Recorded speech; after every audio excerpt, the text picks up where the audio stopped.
بسم الله والصلاة والسلام على رسول الله. الحكاية تاع اليوم حكاية من الواقع.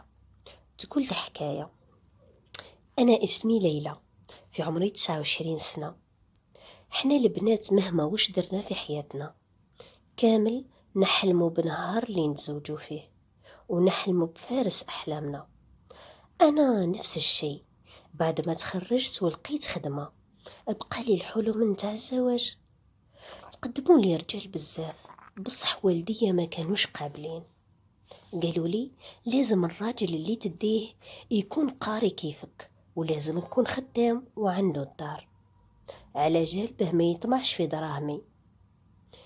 حسيتهم بلغوا شوية، بصح ما كانش عندي خيار. بقيت على هذيك الحال حتى قريب قطعت الأمل. حتى واحد النهار كنت مروحة الخدامة وكنت من الخدمة وكنت تعبانة بزاف، ولقيت ماما تستنى فيا.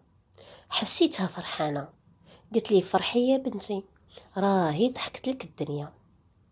قلت لها وش كاين؟ قالت لي صاحبتي فلانة راهي جات عندي اليوم، وراهي قالت لي على وحدة راهي تحوس على العروسة على ولدها، وعندها المواصفات نتاعك. قلت لها وكيفاش يماه اللي تحوس له؟ قالت لي اصبري نفهمك، هادو الناس لاباس بيهم، وليدها البنات كامل حاطين العين عليه، وهي ماهيش حابة تديله من هادو البنات، وأكيد حابة تخطب له وحدة زينة وقارية ومربية وبنت ناس. قلت لها وكيفاش يشوفني ونشوفه؟ قالت لي هادي سهلة، راني جبت الفوتو تاعو ومديت الفوتو نتاعك. نعتت لي لا فوتو تاعو، الحق ربي راهو هايل، يبان عارض أزياء. على حساب لا فوتوا خفت يشوفني وما نعجبوش. بصح بعد يومين عيطت يماه وقالت بلي راهم جايين يخطبوا. ولدي يفرحوا بزاف، مام انا فرحت ورحت نحوس نشري وش نلبس.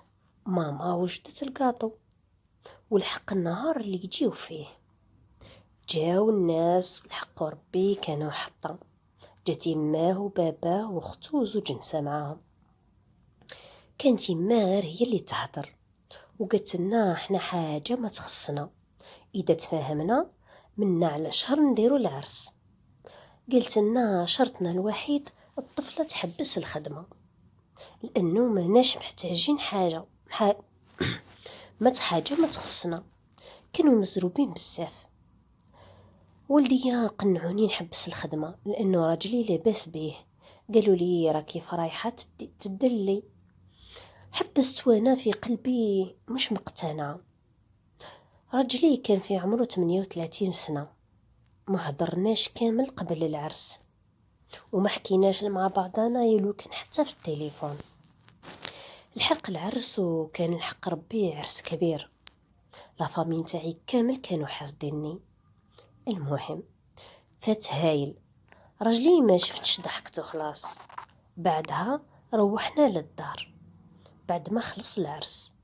عجوزتي نعتت لي شومبرتي، دخلت لها، كانت هايلة كل شي حطه. بقيت نستنى في راجلي وانا حشمانة ومتوترة. كانت الساعة 1:30 تاع الليل وهو مازال ما دخلش. بقيت نستنى فيه حتى دتني عيني ورقدت، حتى الصباح وانا راقدة نسمع في الباب يطبطب. حليت عينيا لقيت روحي مازلت بلا غوب بلونش.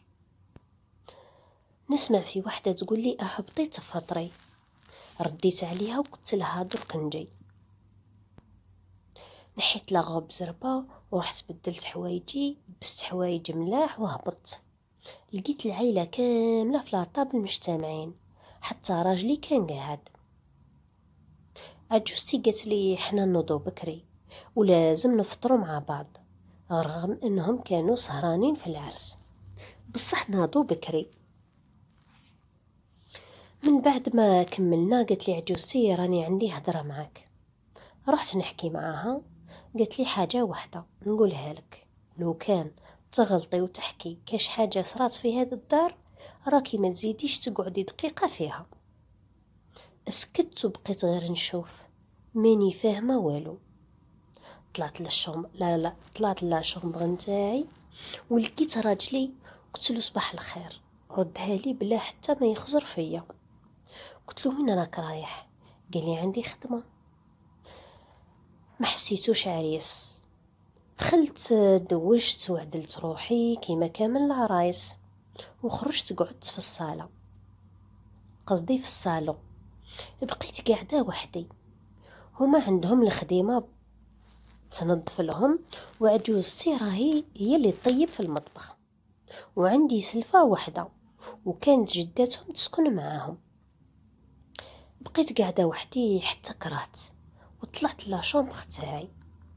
عيطت لماما نطمنها عليا وباه ما تتقلقش. المهم الليلة التانية بقيت نستنى تاني في راجلي، ما جاش. ما فهمتش وش راهو صاري.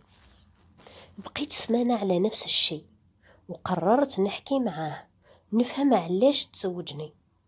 حكيت معاه ما ردليش ولو حتى بكلمة. بعدها جات عجوزتي وقالت لي علاش راكي تقلقي فيه، ياك حاجة ما هي خاصتك. قلت لها كيفاش راجلي ما نشوفوش نهائيا؟ قلت لي راجلك خدام طول الوقت. بقيت على هذيك الحال مدة شهر، وزاد فات الشهر الثاني واحد ما يحكي معايا في هذيك الدار، راجلي وما نشوفوش. حتى دخلت في واحد الدوامة، ما فهمتش علاش تزوج بيا. من بعدها اكتشفت باللي راجلي يبات في الكباري وما يخرجش منه ويبات مع نسا. بعد ما واجهت عجوزتي قالت لي برا وحاوزتني نورمال. روحت لدارنا تعبانة نفسيا وحكيت لدارنا. ماما تصدمت، بابا ما لقاش وش يهدر وطلقني راجلي بكل سهولة. خدمتي راحت ومام نفسيتي تعبت بزاف. من هذاك اليوم ما نحبش نتعامل مع الناس وكرهت الدنيا وما فيها، مام الضحكة وراحت لي. ادعيوا لي ربي يفرج عليا وراني حابة نرجع كيما بكري. خلصت الحكاية تاع اليوم، ونتمنى من كل وحدة سمعت هذه القصة تدعي الأخت ربي يفرج عليها، ونتمنى تاني كل وحدة سمعت هذه القصة تدي تاني العبرة. ما يغرك لا مال لا زين لا قراية، لازم قبل ما تزوجي تسقسي على هذا الإنسان اللي رايحة تكملي معاه حياتك، وتكوني متأكدة 100% باللي هذا هو الإنسان المناسب اللي تكملي معاه حياتك.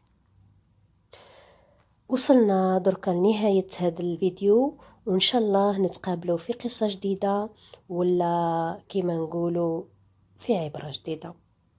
مع السلامة أخواتي، دمتم في رعاية الله وحفظه.